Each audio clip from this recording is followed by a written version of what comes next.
pala itong hilerang to. Simula doon sa bakang yun hanggang dito. Oo, hanggang dito sa isang bupalo. Nakalagmok ng isa. Ay, nabili nila kuya. Pero pa meron na rin kayong mga dating paalaga?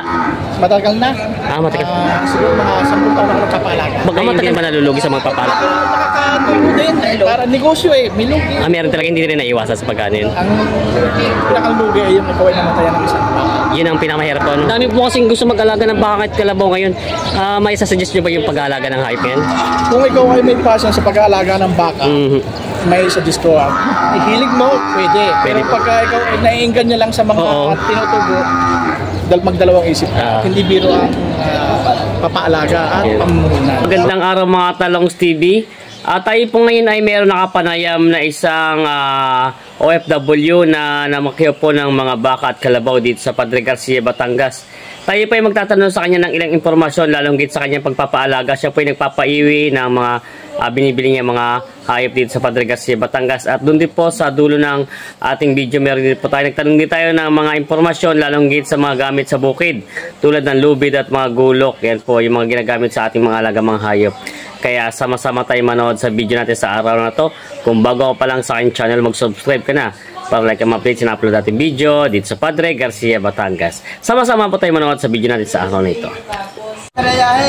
Shoutout sa mga taga-Sarayaya. Shoutout sa mga taga-Sarayaya. Si Kuya nga nakilala ko, magkakasama. Parang dami yung magkakasama. Ay, yung mag-aalaga.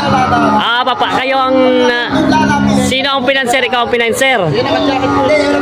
Si Kuya, nakasombrero.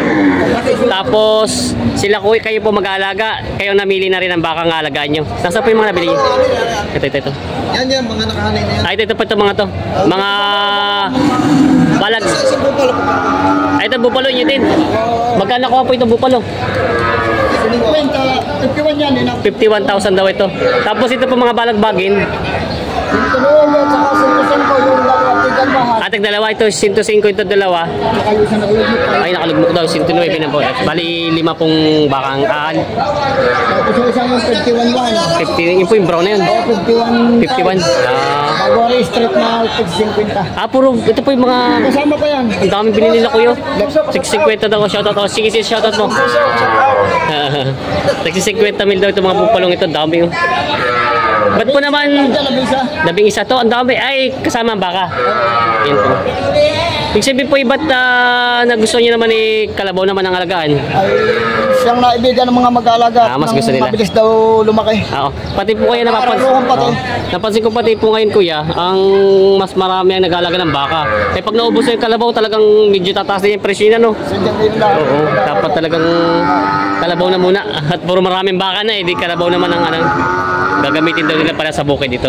Pero yung baka daw yung nagagamit sa bukid, Nagamit din. Nagamit din. Nagkaroon din yan. Pero mas magaling ang baka, ang kalabaw kaysa baka. Parehas din yan, parehas din. Parehas din lang. Ito, magdami pa rin. Halos pala itong hilerang to. Simula doon sa bakang yun hanggang dito. Hanggang dito sa isang bupalo. Nakalagmok ng isa. Ay, nabili nila kuya. Sabihin nila lang mag-aalaga nitong ganito karaming mga tagdadalawa. Hindi lang yan. Tag-isa lang din. Tag-isa lang din naman pala. Akala ko yung tagdadalawa. Yan. Pinabubutasan na nila boss yung pinailalagyan ng silpang ilong. Shoutout to kalabos mga taga-Sarayaya. Saan kayo sa Sarayaya? Bukod. Malapit na din kayo sa Lutukan? Bantaran pa. Sa dulo-dulo pa. Talaga mga taga-Sarayaya mahilig mag-alaga ng mga baka at kalabaw. Doon po sa inyo talaga halos lahat merong alaga ng mga paiwi. Paano kaya palang hatian dito sa tubo nyo? Alis ang gastos. Pag tumubo sa isang baka ng mga 20, dito isang po. Yung kalahati po. Yung kalahati pala. Sila sir. Ito po sila sir magkakasama. Shoutout sa kanila. Ayan mga kalapit bayan natin. Nagbabayaran na sila doon ng Kuya, magtatanong ko lang magkano lahat yung binagbayaran niyo doon? 569,000. Mahigit kalahating milyon 569,000. Higit nga. Higit konti. Yan sila sir. Si sir pala ang nagpabili ng kayo pong nagpaalagan ng mga baka at kalabaw.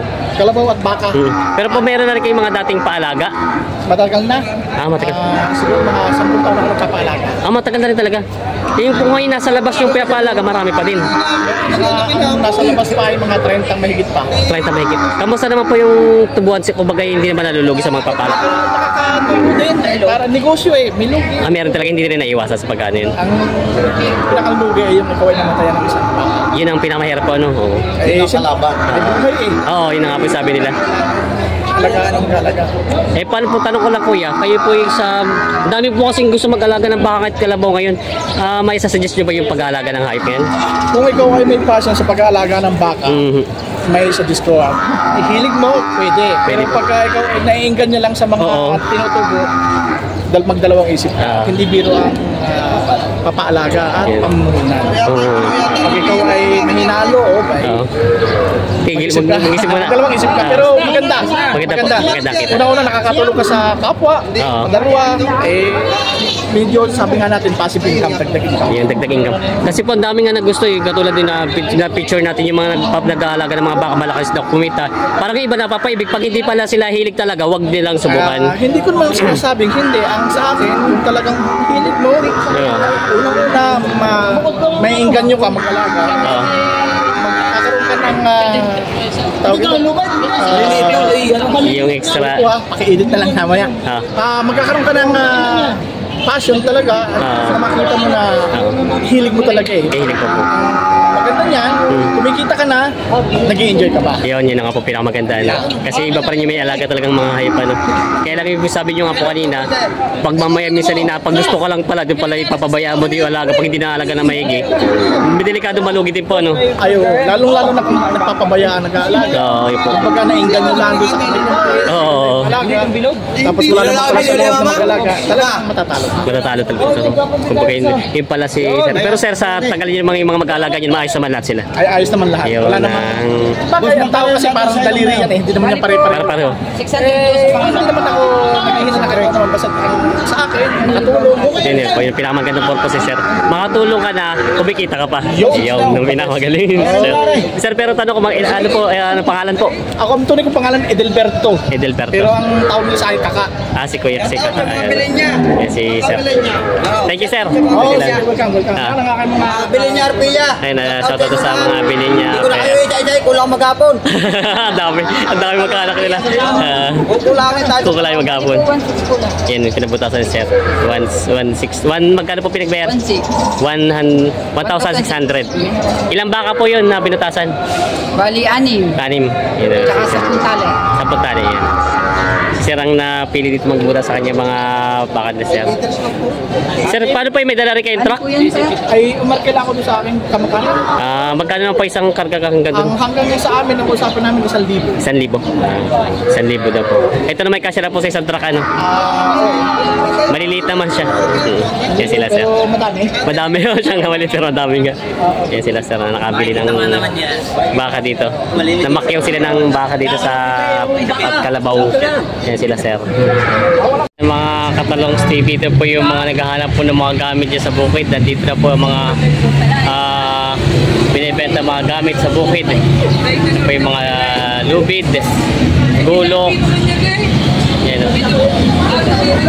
nandito na po yung sa harap ng Padre Garcia, Batangas. Kuya, good morning. Kamusta? Yan. Yung mga binibenta nila Kuya Lubid. Kaya ako magtatanong ulit sa inyo, magkano ito mga ganito pang-ulo nga tawag dito? Pero pang busal lang. Busal pala, busal. Baka ito po yung 20. 20. Tapos po yung mga ganitong Ilaw na yung 50. 50. Pero mas maganda po ito matibay yan, ganito. Mas matibay ganito. Parang straw lang yan, ano? Pangalo lang ito, pag yung mga ibabayid silang ito. Pero Papalagaan yan. Yan talaga po patagalan. Yan. Tapos meron din sila Kuyang Pangilong. Ang Pangilong po yung magkano naman? Yan po, kasapit na po yan, may 5 po isang peraso. 25 ang isang peraso. Yan, Pati malalaki na magkakasama na. Tapos meron din. Ito po maganda at malambot naman siya, ano? May kasama na pati siya. Ayan, pangkambing naman. Tapos may mga ano rin si Kuya, may mga gulok dito. Ito po mga gato, ito yung mga pangtabasan, yung mga Tabas, mga pangumpay. mga magkano po ganito ka? Ito po ay 280, 350 itong malaki. Ito po 280 ang ganito isa. Ito 350. 350. Ito po yung galing taal na. Oo, taal. Mga taal na.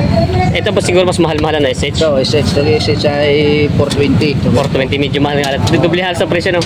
Ayun. Malaki 600. 600. Kasi, Carmona. Mas matibay naman po ano. Mas maganda tumara sa Maganda, mas matibay siya. Ay, mas maganda ang talim. Maganda ang talim. Yung subo nila, yung subo. Subo. Ito na. Kasi nagawa nito. Makina. Makina na nagawa niya. Oo. Ito mano-mano. Kumbaga ito yung mano-manong panday. Ito po mga pang tad-tad yung mga ganito pang... Ang ganito pong medyo maliit, 500. Ito 500. 600 itong. Ito yung 600 na may malaki. Mura din naman pala kumpara sa yung mga galing China na mga gamit ano. At saka mas matibay ito Mas matibay ano. Mga sariling panday talaga ito sa atin. Yan. Ano, akala pang ilong. pang gawa ng kama pag nagagawa. Ayan o. Hindi ba delikado yun? Parang... Hindi naman. Kasi yung iba parang ginagamit yung sungay ng usa. Sungay ng usa. Oo.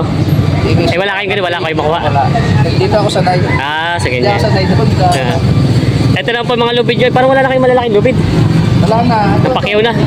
Pangaraniwan ito ginagamit ng mga sa baka. Sa baka. Ang ganito po, 27 isang metro. 27 isang metro. Are, 20. Pangkambi. Ito po yung baka pa rin ano? Sa baka pa rin. Oo, 20. Pangkambi na dito. Ito maliit. Yung mga pangkambing pa ito mga ganito. Ito ay 16, are 14 isang metro. Ay, 14 yan. Sila ako yan.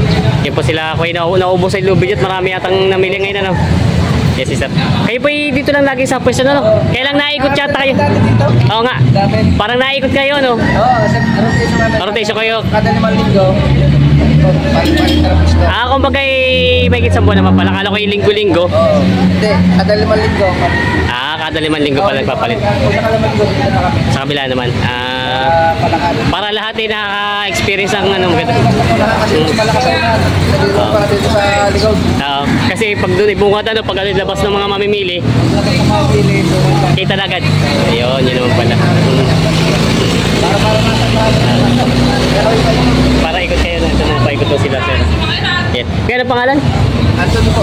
Kaya Anthony. Pag gusto niyo mamili ng lubid kay Anthony, hanapin niyo. Ayan. Ikot na lang tayo sa ibang mga ano pa. Yan po. Ito naman si Kuya. Siya naman meron din mga lubid dito. Ito pala may sariling ano din eh. May sariling kumpanya ng lubid. Ito isa yung pesto na. Book ko dito ka na nakuha. Yes, si Bossing dito na rin siya nakuha doon. Mga gulok din dito ka na nakuha ng mga lubid na ginagamit mo pang butas ng ilong ano. Kamusta naman ang pagbubutas ngayon? Okay naman. Marami din. Ito naman ang 2,000. Pero matumal yun. Matumal ano, kumpara sa ibang araw. Damay naman lahat magbabaka. Basta umina ang baka, lahat damay. Ito may mga gulok din sila dito binibenta. Yan. Tapos dito sa kabila, ganun din. Kuya, kaya lang si Kuya, kompleto may mga pangkabayo na gamit eh, no? Tapos doon sa kabila, meron din ng mga lubid. May mga gulok, saan. May saan ba kayo? Meron din mga magkali mga hasaan na ganun. Ito mabenta ngayong hasaan, maganda raw ang talim ano nito. 250. Ano yun? Ito 250, malaki-laki. Ito magaganda ngayong hasaan at magandang mag-ano siya talim. Yan yung putol ba na yun sa mga makina? Pinutol na yung mga reject na. Yun pala. Ayan o. Ito yung mga naghahanap yan ng mga lubid. Nandito lang po yung sa harapan ng paradahan. Ito po yung paradahan ng baka, yung mga baka yan o. Yan po yung paradahan ng Garcia. Ayan, dito lang paglabas nyo po, ito na po yan siya. Ayan. Yung mga gusto mamili ng mga gamit sa bukid, kompleto na po dito. Pag may mga alaga kayong mga hayop talagang makakabili kayo.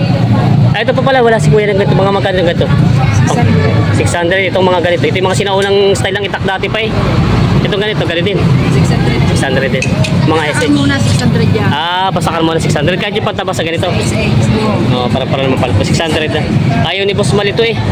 Ayaw malito sa presyo. Kaya pinapare-pareho na. Ayun, mura-mura yan. Ay, ito. Parang i-450 yan. Mahal pa rin. Pare, 350. Ay, ito 350. Yan ang mura-mura. Yan.